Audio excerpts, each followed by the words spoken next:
Everyone, welcome back to the YouTube channel entrance वाला और @doctor आलम।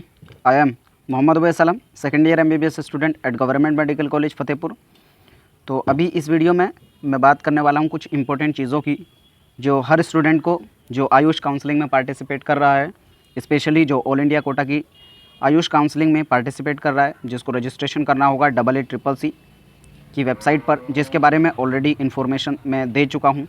उसके रूल्स एंड रेगुलेशंस क्या हैं, कैसे आपको पार्टिसिपेट करना है, कौन कौन से कॉलेजेस पार्टिसिपेट कर रहे हैं, वो सब इन्फॉर्मेशन ऑलरेडी चैनल पे पड़ी है। अगर आप चैनल पे नए हैं तो चैनल को सब्सक्राइब करें, वीडियो को लाइक करें और अपने फ्रेंड्स में ज़रूर शेयर करें। इस वीडियो में स्पेशली कुछ इंपॉर्टेंट चीज़ें वो रहेंगी जो आपको रजिस्ट्रेशन के टाइम पे और उससे पहले ध्यान रखनी है, और जो कुछ रूल्स बचे हुए थे पुरानी वीडियोज़ में जिनको कवर नहीं कर पाया था, लेकिन वो इंपॉर्टेंट चीज़ें आप सबको जानने के लिए ज़रूरी हैं, तो उनको भी इस वीडियो में मैं कवर कर दूँगा। तो आप वीडियो को लास्ट तक ज़रूर देखें। तो यहाँ पर सबसे पहले जो एक इम्पॉर्टेंट चीज़ आपको बतानी है वो ये है कि आपके जो रजिस्ट्रेशन के टाइम पर पासवर्ड पॉलिसी क्या है, किस तरीके से आपको पासवर्ड सेटअप करना है अपने रजिस्ट्रेशन के टाइम पे, तो क्या रूल्स हैं पासवर्ड सेट करने के, क्योंकि एक स्पेशल फॉर्मेट में जब आप सेव करेंगे तभी इस पासवर्ड को सेव कर पाएंगे, अदरवाइज़ बात में आपको दिक्कत आएंगी और आप कमेंट करेंगे कि आप रजिस्ट्रेशन नहीं कर पा रहे हैं या आप पासवर्ड अपना सेव नहीं कर पा रहे हैं। तो उससे पहले ही आप ये चीज़ जान लें, ये जो ऑफिशियल नोटिफिकेशन AACCC की तरफ से वेबसाइट पे डाला गया था 24/8/2023 को ही, जैसे ही ब्राउज़र आया था तभी। अब क्योंकि ये रजिस्ट्रेशन से पहले की चीज़ें आपको जानने के लिए ज़रूरी है, इसलिए मैं ये वीडियो लाया। तो यहाँ पर ये इन्होंने खुद बोल दिया है कि क्योंकि जो आयुष काउंसलिंग का प्रोसेस है काफ़ी क्रूशियल है और सेंसिटिव मैटर है, तो आप इसका जो पासवर्ड है अकॉर्डिंगली बनाएं और किसी के भी साथ शेयर ना करें, क्योंकि ऐसा देखा गया है पहले सालों में बहुत बार ऐसा होता था, कुछ कैंडिडेट के जो पासवर्ड हैं वो लीक हो जाते थे और कोई ना कोई ये मामला सामने आता था कि किसी दूसरे स्टूडेंट ने उनके नाम से रजिस्ट्रेशन कर दिया या गलत डिटेल्स भर दी। तो उसका रीज़न यही रहता था, अगर आप अपना पासवर्ड सिक्योर और ऑथेंटिक नहीं बनाएंगे तब। तो यहाँ पर सबसे पहले तो कुछ रूल्स हैं आपको पासवर्ड बनाने के लिए। एक पॉलिसी है जिसके अंदर आपको एक बात ध्यान रखना है कि अपने पासवर्ड को बचा के रखना आपकी खुद की जिम्मेदारी है, पहला पॉइंट यही है। और दूसरा, जब भी आप रजिस्ट्रेशन से रिलेटेड कोई भी काम कर रहे हों, टैब के अंदर, लैपटॉप के अंदर, फ़ोन के अंदर, तो उस टाइम पर आप ध्यान रखें जैसे ही आपका जो प्रोसेस है, जो काम है आप कंप्लीट कर लें, तो उसके बाद लॉग आउट ज़रूर कर दें अपनी प्रोफाइल से। इससे ऐसा होगा कोई भी एक्सटर्नल एजेंट या वायरस वगैरह उस पर कोई अटैक आपके पास पासवर्ड पे ना करे और कोई लीक ना हो सके। और जितने भी आप टैब्स खोले हुए हैं डिवाइस में उन सबको काट दें और टाइम टू टाइम अपना जो पासवर्ड है उसको अपडेट करते रहें और किसी के साथ शेयर ना करें। और यहाँ पर जो रूल्स हैं पासवर्ड बनाने के वो ये हैं कि आपको 8 से 13 कैरेक्टर का आपका जो है पासवर्ड होना चाहिए, जिसमें कम से कम एक अपर केस अल्फ़ाबेट होना चाहिए। अपर केस अल्फ़ाबेट का मतलब क्या है, कैपिटल लेटर कोई भी एक होना चाहिए। उसमें मिनिमम एक लोअर केस अल्फ़ाबेट होना चाहिए, यानी स्मॉल वाले जो वर्ड्स हैं वो होने चाहिए, और कम से कम एक न्यूमेरिक वैल्यू यानी कम से कम एक नंबर होना चाहिए, और कम से कम एक स्पेशल कैरेक्टर होना चाहिए। जो नॉर्मल एक सीधा सा पासवर्ड होता है, बहुत सारे लोग रख देते हैं 1 2 3 4 5, इस टाइप से आप नहीं रखेंगे और वो एक्सेप्ट भी नहीं करेगा सिस्टम। तो अगर आपको नहीं पता होगा आप उस टाइप का पासवर्ड सेव करेंगे, फिर आपको दिक्कत आएगी रजिस्ट्रेशन के टाइम पर, तो पहले ही जान लें। फॉर एग्जाम्पल मैं आपको बना के दिखा देता हूँ। मान लो मुझे एंट्रेंस वाला के नाम से कोई बनाना है, तो मैं रखूँगा कैपिटल E, मतलब इसमें कुछ भी रख सकता हूँ, लेकिन मैं एग्जाम्पल के तौर पर बना रहा हूँ। मैंने रखा ENTRANCE,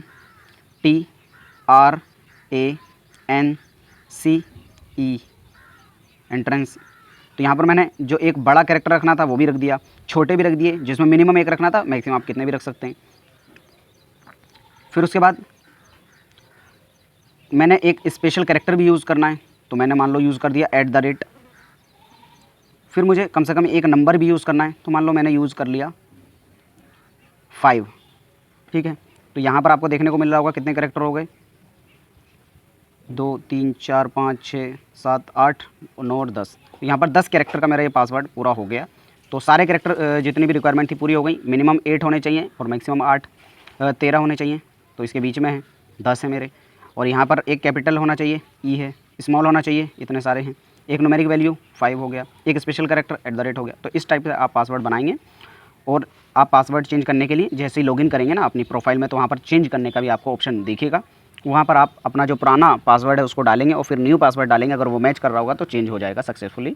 उसके बाद अगर आप पासवर्ड को रीसेट करना चाहते हैं या फॉरगॉट कर गए, तो 2 तरीके हैं। आप या तो ईमेल के थ्रू उसको मंगा सकते हैं, जो रजिस्टर्ड ईमेल होगी, या फिर SMS के थ्रू। तो यहाँ पर ध्यान रखें, जो ईमेल और फ़ोन नंबर आप यूज़ कर रहे हैं वही वाला यूज़ करें जो आपने नीट के फॉर्म में यूज़ किया था, क्योंकि उसी पर पासवर्ड आपका जो OTP है वो जाएगा पासवर्ड रीसेट करने के लिए। अभी जो आगे के रूल्स बताने थे आपको वो मैं बता देता हूँ।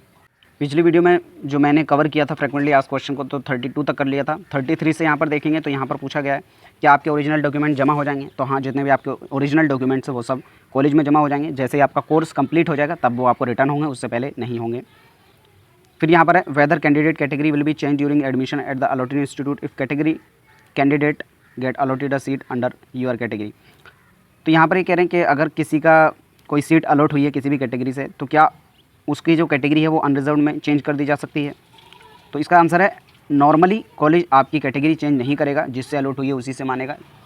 अगर आप उसका सर्टिफिकेट दिखा देते हैं वैलिड, तो जिस भी कैटेगरी से आपको अलॉट हुआ है। अगर आप उसका सर्टिफिकेट नहीं दिखा पाते हैं जिस कैटेगरी से आपकी सीट अलॉट हुई है, तो आपको वहाँ पर जो एडमिशन है वो कैंसिल कर दिया जाएगा और अगले राउंड में आपको अनरिजर्व्ड की तरह पार्टिसिपेट करना होगा काउंसलिंग के अंदर। फिर यहाँ पर कुछ डॉक्यूमेंट की बात की गई है। जो NRI कोटा से एडमिशन लेना चाहते हैं उनको लिए एक पासवर्ड कॉपी ऑफ स्पॉन्सर, यानी जो भी स्पॉन्सर उनको कर रहा है, एक स्पॉन्सरशिप एफिडेविट होना चाहिए और एक रिलेशनशिप एफिडेविट होना चाहिए, जो लोग NRI कोटा से एडमिशन लेना चाहते हैं। और स्पेशली डीम्ड कॉलेज के अंदर ही यहाँ पर एडमिशन मिलता है NRI वालों को।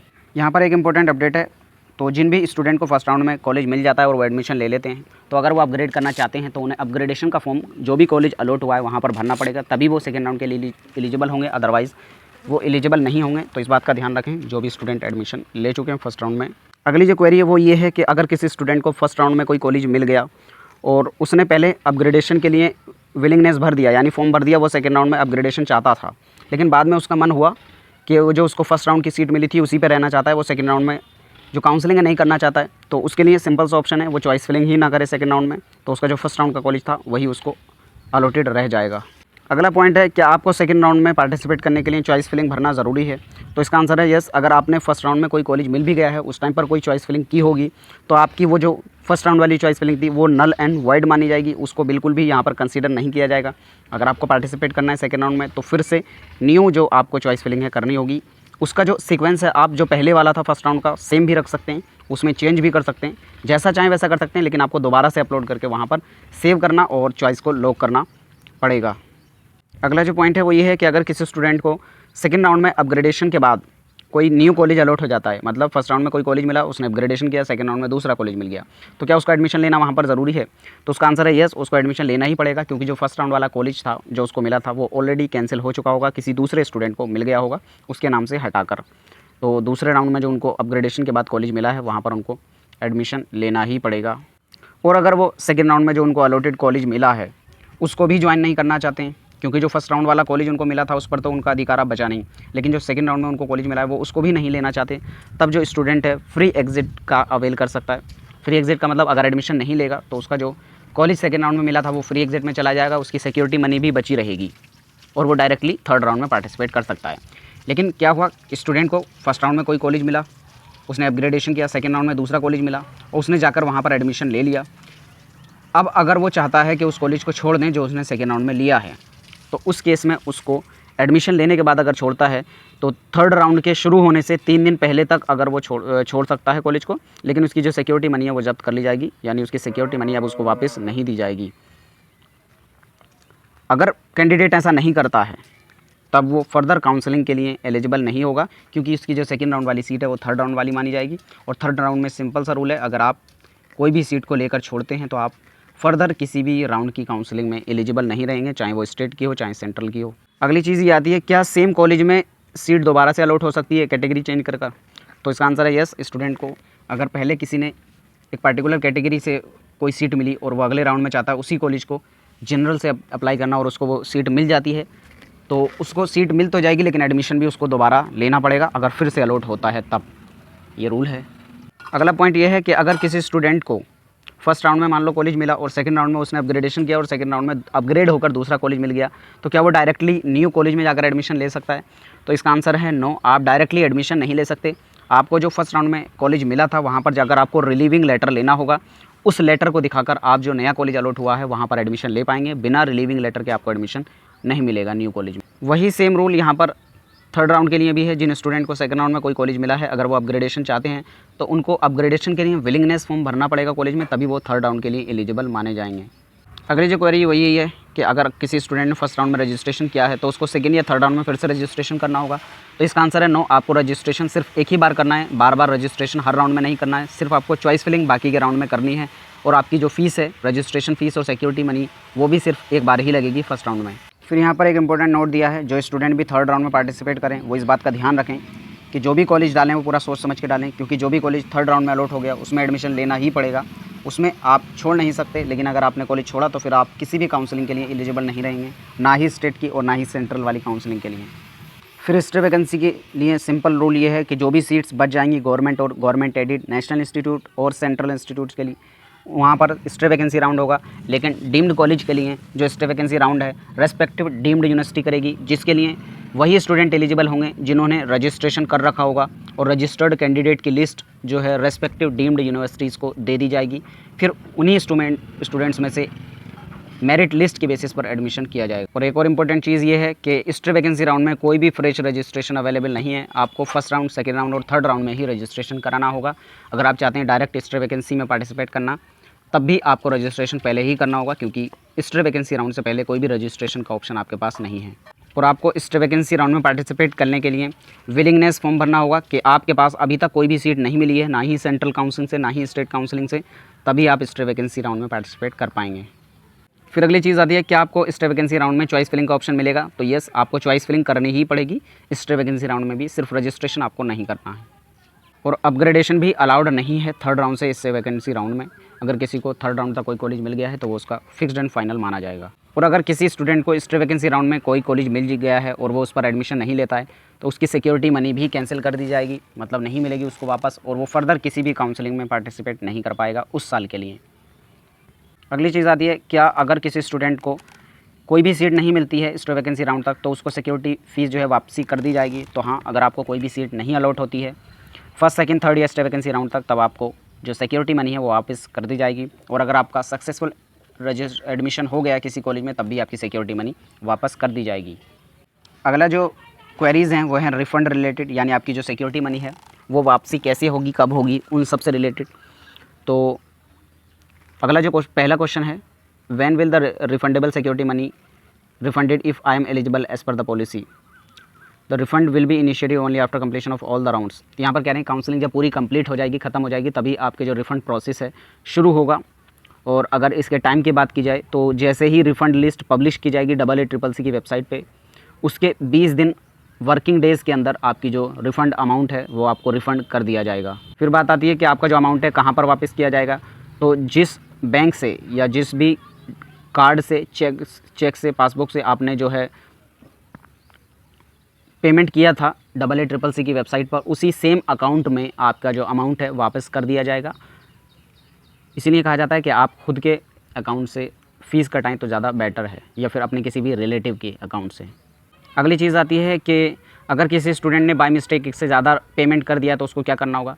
तो जो फाइनेंशियल कस्टोडियन है 15 दिन के अंदर जो आपकी रजिस्ट्रेशन है, तो आप उसको अप्रोच कर सकते हैं और वो आपको जो अमाउंट है वापस कर देंगे। फिर अगली चीज़ है कि आपको क्या सिक्योरिटी मनी वापस कराने के लिए कोई फॉर्म भरना होगा, कोई प्रोसेस है, या फिर अपने आप वापस आ जाएगा। तो आपका जो अमाउंट है वो खुद से वापस आ जाएगा। आपको कोई भी फॉर्म या बताने की ज़रूरत नहीं है कि मेरा पैसा वापस कीजिए। लेकिन अगर आप बैंक के थ्रू चार्जबैक क्लेम करते हैं तो उस केस में आपका जो रिफ़ंड प्रोसेस है वो ज़्यादा डिले हो सकता है। बाकी जो इन्फॉर्मेशन है कस्टोडियन की, फाइनेंशियल कस्टोडियन की, वो यहाँ पर दी हुई है, आप जाकर वेबसाइट से भी निकाल सकते हैं। और अगर कोई ऐसा केस आता है कि आपने रजिस्ट्रेशन किया, रजिस्ट्रेशन के बाद पेमेंट किया, लेकिन पेमेंट आपका कट गया है, लेकिन आपको जो है स्लिप नहीं मिली है या फिर कंफर्मेशन आपको नहीं मिला है, तो उस टाइम पर आप जो फाइनेंशियल कस्टोडियन है, ये लिंक आपको दिया है, यहाँ पर जाकर आप अप्रोच करते हैं और आपको 5 दिन के अंदर अंदर जो है वहाँ से रिप्लाई मिल जाएगा। फिर उसके बाद यहाँ पर कुछ स्टूडेंट हेल्पलाइन नंबर्स दिए हुए हैं और कुछ लिंक दिए हुए हैं। तो जितनी भी क्वेरीज़ थी आई थिंक यहाँ तक कवर हो गई हैं। इसके अलावा भी आपका कोई काउंसलिंग से रिलेटेड डाउट है, नीचे कमेंट बॉक्स में बता सकते हैं, मैं उसको ज़रूर रिप्लाई करने की कोशिश करूँगा। आप चैनल को सब्सक्राइब करें, वीडियो को लाइक करें। Thank you.